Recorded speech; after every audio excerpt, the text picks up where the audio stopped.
"The last dragon died before you were born," said Sam. "How could you remember them?" "I see them in my dreams, Sam. I see a red star bleeding in the sky. I still remember red. I see their shadows on the snow, hear the crack of leather and wings, feel their hot breath. My brothers dreamed of dragons too, and the dreams killed them, every one. Sam, we tremble on the cusp of half-remembered prophecies, of wonders and terrors that no man now living could hope to comprehend." Rhaegar Targaryen is likely the most influential and important character in A Song of Ice and Fire, but he's dead.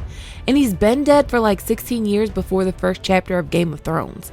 Rhaegar's handprint is over this entire story, and people in the fandom have many different feelings about Rhaegar Targaryen. Some see him as a valiant prince that sacrificed everything for love. Some see him as a selfish idiot. Others see him as both or somewhere in between.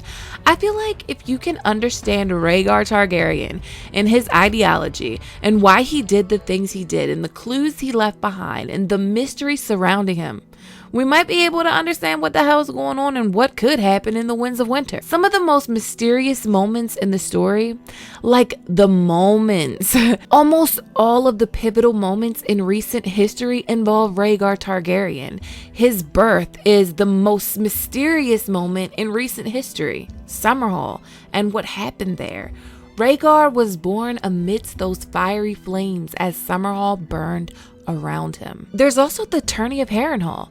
This is believed to be completely done or put on by Rhaegar Targaryen to win support to overthrow his father. But Varys found out and put a stop to that, and that's why I've always said Varys isn't a good person. It was one of the sparks that led to Robert's rebellion. There's also the Tower of Joy and everything there, all Rhaegar.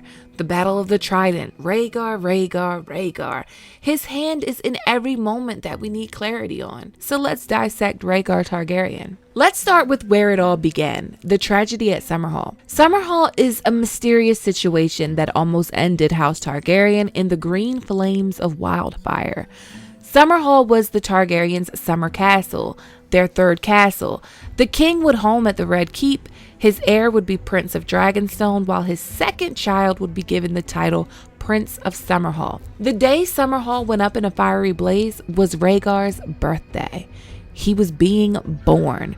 Rhaegar was the first great-grandchild of Aegon V, better known as Egg, from the tales of Dunk and Egg. Rhaegar actually has an interesting bloodline. His great-grandmother is Betha Blackwood. House Blackwood is a house that still keeps the old gods, ice and fire. A Blackwood Targaryen is what Bloodraven was. So when Egg was king, he named Bloodraven his hand until he sent him to the wall for his crimes. Dunk and Betha had many children, but a lot went wrong with the marriages they had planned for their children. Well, really, everything went wrong. Like, everything that could go wrong went wrong. Aegon felt that Targaryen incest caused more harm than good. Also, the faith didn't approve of this incest, and it led to many rebellions. Egg decided he would betroth his child to great houses, and so he did. But Prince Duncan the Small, his oldest son, the son he named after his friend, Sir Duncan the Tall, fell in love with Jenny of Oldstones with the flowers in her hair, a peasant girl, and broke his betrothal with Lord Lionel Baratheon's daughter, which led to a brief rebellion. Prince Duncan gave up his crown for Jenny of Oldstones. That's the marriage that the singers make songs about, and that's what everyone talks about. But there's another broken betrothal that I feel is just as important. Prince Jaehaerys II, Aegon's second son, was to marry Lady Celia Tully, the daughter of the Lord of Riverrun, and Egg's daughter, Princess Shaira, was betrothed to Luther Tyrell, the heir of Highgarden. But Jaehaerys and his sister fell in love when they were young, and they got married in secret, and they consummated their marriage in secret. This marriage produced 2 children, Aerys and Rhaella Targaryen. Aegon was pissed off about all of this, but what could he do? He had to accept it. It was done. It was consummated. But 4 broken betrothals with major houses in Westeros is a recipe for disaster. It is in A Dance with Dragons that we learn, even though Prince Jaehaerys, a man that defied his father to marry his sister for love, forced his daughter Rhaella and son Aerys to marry each other. And they didn't even like each other. Sir Barristan tells Daenerys about it. Why did they wed if they did not love each other? Your grandsire commanded it. A woods witch had told him that the prince was promised would be born of their line. A woods witch? Dany was astonished. She came to court with Jenny of Oldstones, a stunted thing, grotesque to look upon, a dwarf, most people said, though dear to Lady Jenny, who always claimed that she was one of the children of the forest. This woods witch is believed to be the ghost of Highheart. The ghost of Highheart foretold that the prince who was promised would be born of the line of Aerys and Rhaella. Children, grandchildren, great-grandchildren, somewhere in that line. So we don't know what she said exactly, but Jaehaerys seemed to be so convinced that he forced his daughter and his son to marry. Aegon V invited everyone to Summerhall for the birth of his first great-grandson. But other things were going on with Aegon. Aegon not only had enemies from all the broken betrothals, but he wanted to make Westeros a better place. But he felt he needed dragons to do it. Dragons had been gone from the world for years and years, and Aegon had become obsessed with dragon lore, and he commissioned searches all the way to Ashai by the Shadow, looking for ways to hatch dragons to bring back the power of House Targaryen. So we actually have the luxury of knowing what it takes to hatch dragons, because we saw it. At the end of Game of Thrones, Daenerys, it takes fire and blood sacrifice and fire. Blood magic. The tragedy at Summerhall is believed to be an attempt to hatch dragons that went bad. But who was Aegon V planning on using as a sacrifice? Himself? His son? His grandson? His newborn great-grandson?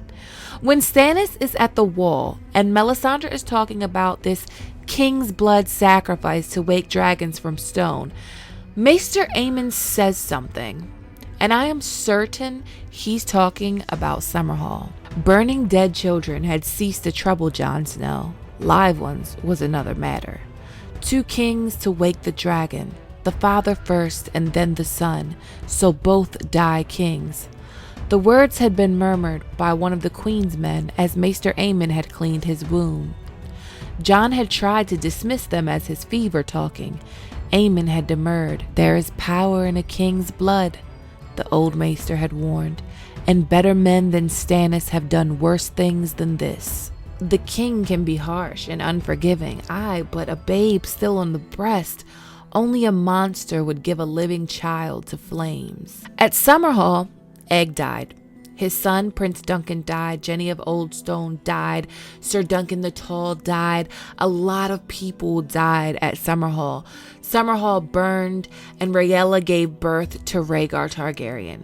No one knows what exactly happened and what caused it to happen, but I think I know what might have happened.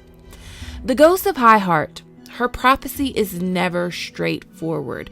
She has dreams, and in her dreams, everything's always symbolic. Like she sees Renly as a golden stag. She sees Stannis as a shadow. She sees Catelyn Tully as a fish. Her dreams are always symbolic. She likely said something like a great dragon will be born at Summerhall. An Egg took it from there. But the dragon wasn't a dragon. It was Rhaegar. We see it many times with dragon dreams. In the Hedge Knight, Daeron, Egg's brother, dreams of Sir Dunk and a dead dragon before he even knows who Sir Dunk is. And the dragon is Baelor Breakspear, who dies in combat for Dunk's trial. These dreams come up again in the Mystery Knight. Daemon Blackfyre speaks to Dunk of these dreams. A dragon will hatch. A living dragon? Here, I dreamed it. This pale white castle, you, a dragon busting from an egg. I dreamed it all, just as I once dreamed of my brothers lying dead. The dragon that hatched at White Walls was egg, not an actual dragon. I think that's the case at Summerhall as well. Most people think the tales of Dunk and Egg will end at the tragedy at Summerhall, and the wrong dragon dream interpretations will play a big role into what happened at Summerhall. And that's why these books, the Dunk and Egg books, have been leaving breadcrumbs of how dragon dreams are no good. But moving ahead, Sir Barristan tells Daenerys that Summerhall was Rhaegar's favorite place. He was born in grief, my queen, and the shadow hung over him all his days. Viserys had spoken of Rhaegar's birth only once. Perhaps the tale saddened him too much. It was the shadow of Summerhall that haunted him, was it not? Yes. And yet Summerhall was the place the prince loved best. He would go there from time to time, with only his harp for company. Even the knights of the Kingsguard did not attend him there. He liked to sleep in the ruined hall, beneath the moon and stars, and whenever he came back, he would bring a song. When you heard him play his high harp with the silver strings and sing of twilights and tears and the death of kings, you could not but feel that he was singing of himself and those he loved. Rhaegar went to Summerhall alone with his harp, and he came back singing songs of twilights and tears and the death of kings. That's odd, right? I think Rhaegar was going there, meeting with the ghost of Highheart for prophecy. When the Brotherhood Without Banners visits the ghost of Highheart, she gives them prophecy in exchange for songs. She tells them her dreams. Tom 07 plays her Jenny song. But the one phrase that really sticks out is he comes back with songs about the death of kings. The ghost of Highheart, every one of her prophecies that she gives the Brotherhood is about, you know what? The death of kings. She foretells the death of Balon Greyjoy, Renly Baratheon, Joffrey Baratheon, and Robb Stark. Seriously, this cannot be a coincidence in my opinion. And what makes it more obvious is when the ghost of Highheart interacts with Arya. The ghost of Highheart is terrified by Arya. She freaks her out, makes her shake, makes her cry. I see you, she whispered. I see you, wolf child. Blood child. I thought it was the Lord who smelled of death. She began to sob, her little body shaking. You are cruel to come to my hill. Cruel.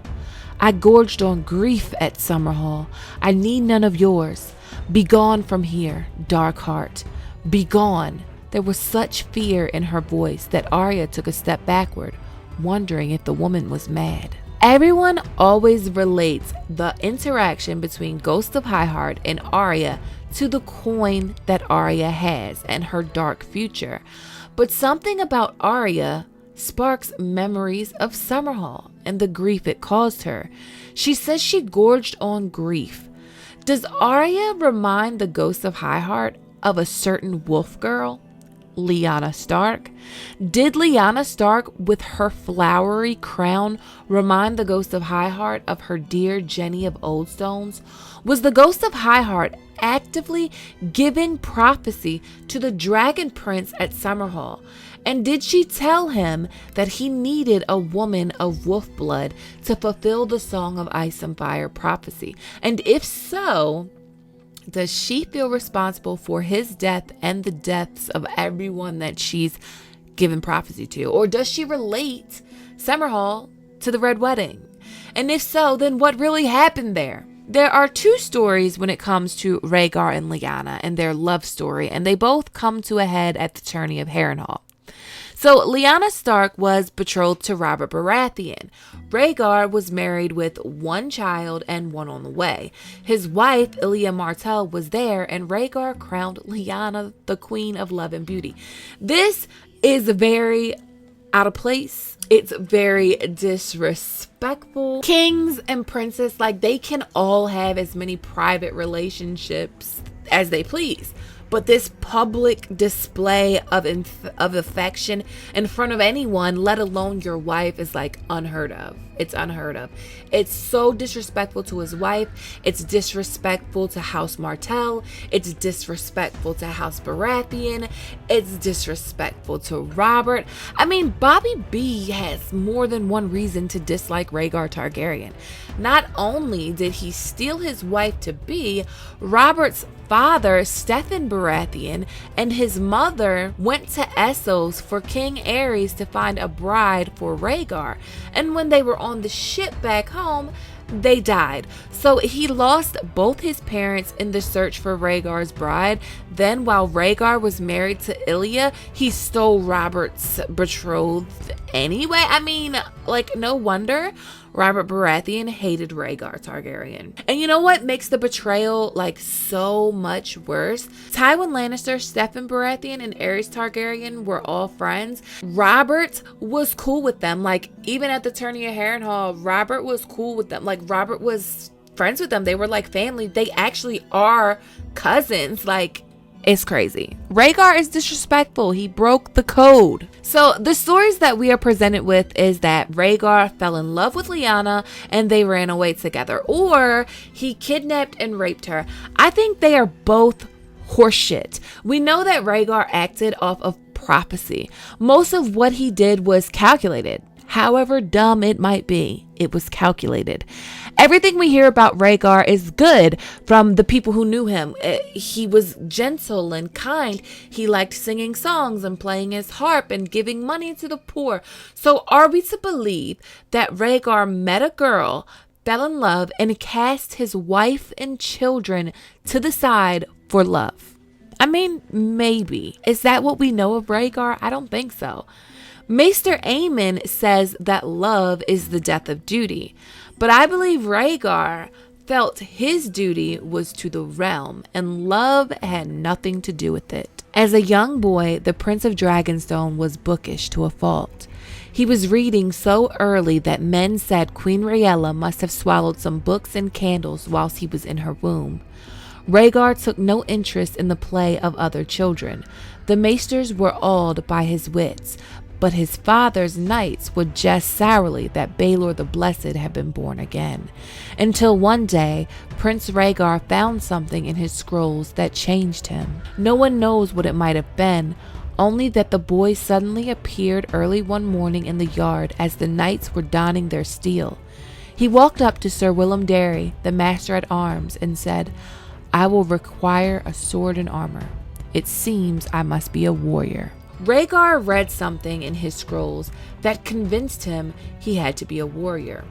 Rhaegar thought that he was the prince that was promised, Azor Ahai.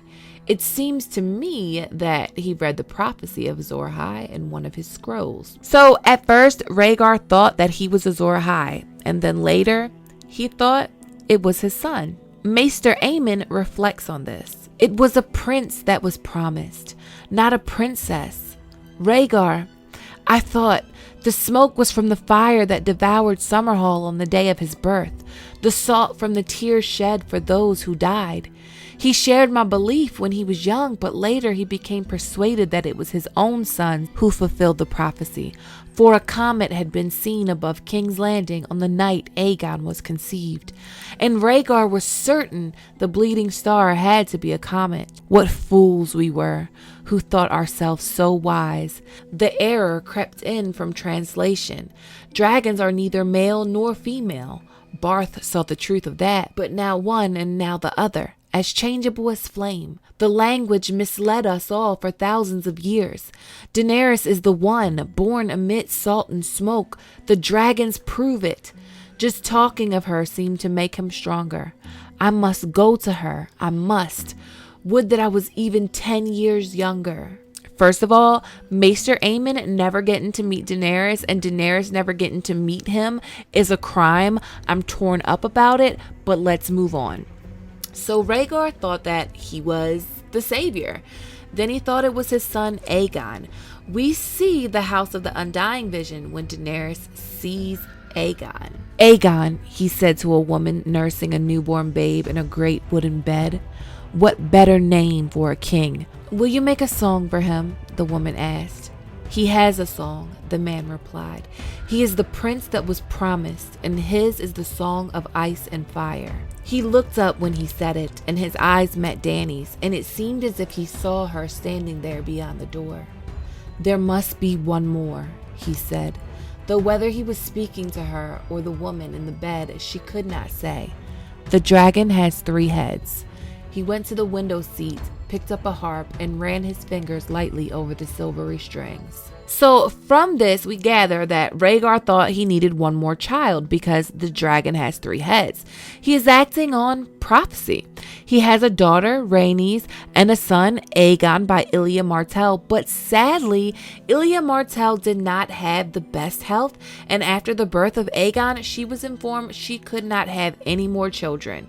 What does Rhaegar do? He seeks out a new woman to bear his 3rd child, and he fell in love with Lyanna after meeting her. But I don't believe that I don't think love had anything to do with it.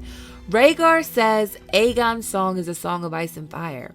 So I believe that he searches for someone of ice, someone of the north, a Stark. Rhaegar was a book reader. He read thousands of books. Surely he read the history books. In the history books, it says there was a pact of ice and fire during the Dance of Dragons between Prince Jacaerys, Rhaegar Targaryen's son, and Lord Cragen Stark's bastard daughter. Or sister. I don't know. There was allegedly a secret wedding in the Godswood. So of course this could have inspired him to look north. But what I think is more likely is that the ghost of Highheart shared her dreams with Rhaegar, dreams of a wolf child, and Rhaegar played her songs, and Rhaegar sought Lyanna, and maybe he did fall in love with her. The thing about Lyanna that I don't quite understand is she doesn't like Robert Baratheon. She doesn't like him because he won't keep to one bed. He already has a bastard in the Vale. She tells Ned, like, he'll never stay in one bed. He's already got bastards, yada, yada, yada. But she's totally okay with the married prince that has 2 children and a sickly wife, and that he just forgets all about them and casts them aside for her. Like, what sense does that make? So maybe Lyanna was into prophecy too. Maybe Lyanna was like the Stark children. Maybe she had her own wolf dreams or whispers from the 3-eyed raven. And maybe she was into prophecy just as much as Rhaegar was. We just don't know. But a lot of it doesn't make sense. If you actually think about it, Lyanna and Rhaegar were not only selfish but foolish people. Prophecy and love and running away together, all of it was selfish. After Rhaegar's public display of affection for Lyanna, it isn't long after that they run away together to the Tower of Joy. Rhaegar leaves his wife and children with a madman that is going crazier hour by hour. His father. He knows that his father is insane, but he abandons his children with his father. And Lyanna doesn't send a letter, a rider, a raven, a postcard to let people know that she wasn't stolen and that she went of her own free will. Everyone thinks she's been kidnapped and raped, and it's just not true. Her brother and father die because of this. A war starts because of this lie that no one bothered to clear up, Rhaegar nor Lyanna. And I don't think Rhaegar could clear it up. Lyanna would have had to do it. Rhaegar is the crown prince. He knows marital business is not conducted like this in Westeros, but he doesn't care because he is blinded by prophecy. All of this, everything Rhaegar ever did was to fulfill the Azor Ahai prophecy, and the prophecy had nothing to do with him or Lyanna. Daenerys fulfilled the prophecy. It was his sister the whole time. We surely needed Jon Snow, but he's not Azor Ahai, and Rhaegar didn't need to carry on the way that he did throughout his life. Rhaegar could not help but be obsessed with prophecy though. Like, I can't even blame him for it. His mother and father were forced to wed because of prophecy. He was born because of prophecy. His birthplace was dictated because of prophecy. He lived for prophecy. He dreamed of his children waking dragons from stone. He died for prophecy. His entire life before he was conceived was shrouded in prophecy. So he's really just a product of his environment. But I want to know how you feel about Rhaegar Targaryen. As always, thanks for watching. Thanks to everyone that supports me on Patreon. If you like this video, please give it a thumbs up. Please click that subscribe button, hit that notification bell, and join the Sweet Summer family. Okay, my sweet summer children, have a good day.